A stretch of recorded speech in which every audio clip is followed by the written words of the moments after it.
Hi, my name is Dion Wiley, and today I will be coming to you with a tutorial on cybersecurity awareness. I am a graduate student at Governor State University, and this is part of my Information Security Policy Management course.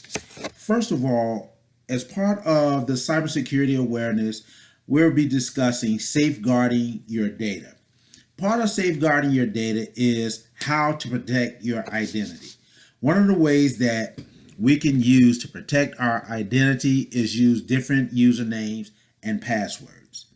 In using different username and password, one thing that you would want to keep in mind is not using the same username and password for all of your accounts. Oftentimes, we tend to use the exact same username and password or small variations of the same username and password for all of the accounts that we may have. Sometimes this is not good. Well, I don't want to say sometimes. This is considered not to be good security practices because in many cases, if someone was to guess your username and password for one account, they can almost guess it for all of your accounts. So one of the things that I would recommend is using letters and numbers and character letters, numbers, and characters in your username and or password, especially your password, to make a strong password. And this would take a lot of the guessing out of individuals when they're trying to gain access to your accounts.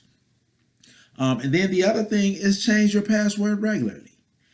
I know that one of the security features or security mechanism for Governor State University is that they require you to change your password on a regular basis. It may be every 90 days, somewhere within that time frame, but you are required to change your password every 90 days. And I believe that that is a good practice to get into. And that way it helps, again, safeguard your information or your data. The other thing is, back up your information. Backing up, a lot of times we tend not to back up our data. And in the event that we have a crash or there's a fire or a flood, all of our information is lost.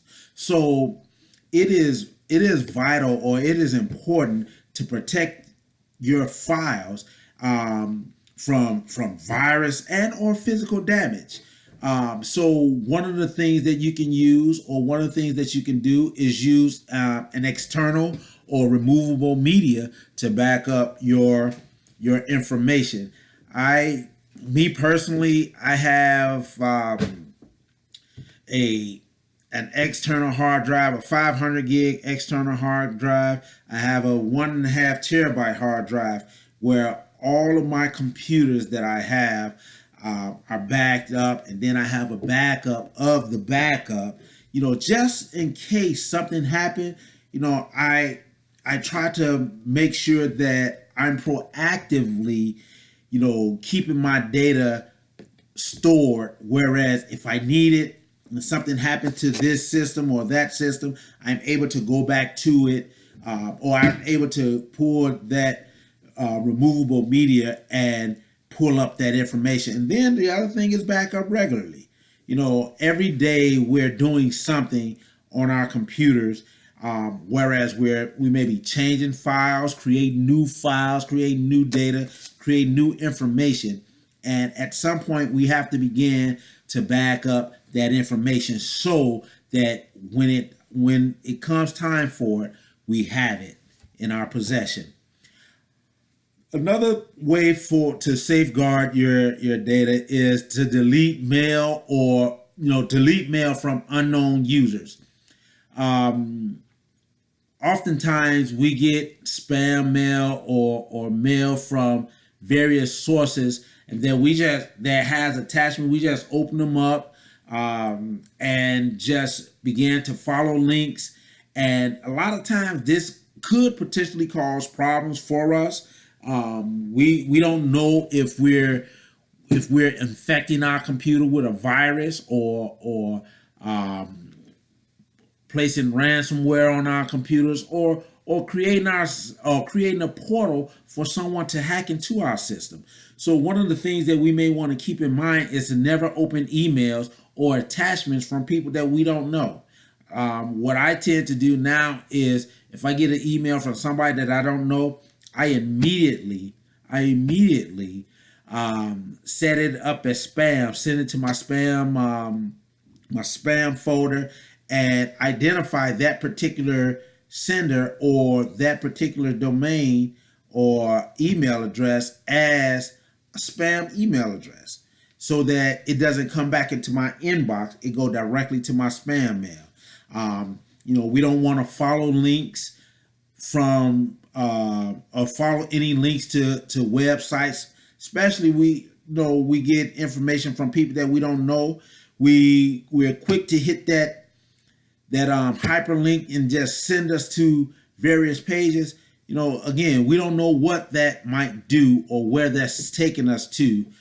So in a situation like that, we want to delete those type of emails immediately. We want to become safe web surfers.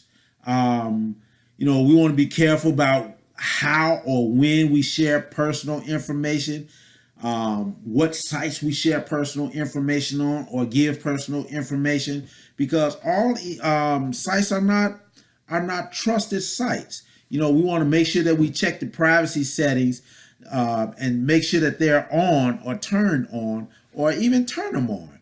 We want to make sure that those websites are even secure. And in the event when they're not, those are not sites that we want to be leaving our information on. And it's easy to see what sites are secure and non-secure. One of the methods that I use, or it's not a method that I use, but one of the things that I look for is when I in the URL, or when I'm typing the URL and it's directing me or redirecting me to a page. For instance, like my banking website, a lot of times it has that instead of just HTTP, it has that HTTPS. And in a sense, especially because it's a banking site, I can consider that to be a safe site to put in personal information. Then we want to use antivirus or even spyware software. Installing antivirus software will help us, and if there's potentially an email that slipped through the cracks, we potentially open it and we infect our computers. Hopefully the virus protection that you have on your computer is up to date. The definition is up to date and it's able to immediately go out and locate that virus and be able to remediate any type of virus before your computer is infected. Some antivirus software, spyware software will even block spyware attacks from hitting your machine. So these are some important elements, especially when it comes to, trying to, again, safeguard your data from, any type of security attacks. Make sure that you're in a position to protect your infrastructure, your wireless infrastructure. There has been a lot of people being able to invade others' information or their sites based on their wireless network being wide open. You don't want to lend yourself or put yourself in a vulnerable situation whereas your network is wide open and anybody is able to surf off your wireless network. You have some people that they, if they're a hacker, they would surf or go around and see what network is open and available. As soon as they are able to hop on your network, they would try to tunnel in to your network, and then in turns gain access to your system. They have some wireless networks whereas you can configure them yourself, and or you can even request assistance from an expert. But these things are necessary. You want to make sure that you have some type of a password on your network so that no one can just be able to gain access to your wireless network and be able to surf and or potentially hack into your systems. And then there's a firewall. Utilize a firewall. Firewalls, in my opinion, can serve as your first line of defense when you're trying to ward off attackers. It has the ability to block connections from unknown or phony sites. It prevents viruses and hackers. A lot of times our own personal computers, well, actually not a lot of times, our personal computers are equipped with, or the operating system on our computers are equipped with a firewall that we should enable. And I don't feel that it's out of place to have more than just your operating system firewall or the firewall that's embedded in your router or access point. Whatever is necessary or whatever you can do to safeguard your information and protect your information from someone hacking into your system, I feel is and would be beneficial to you. These are just, again, some of the things that I feel or believe is necessary or vital for you to safeguard your data, especially ward off any type of security intrusions. All right. Thank you for listening to me. I hope this was informational or informative, and visit me later. Thank you.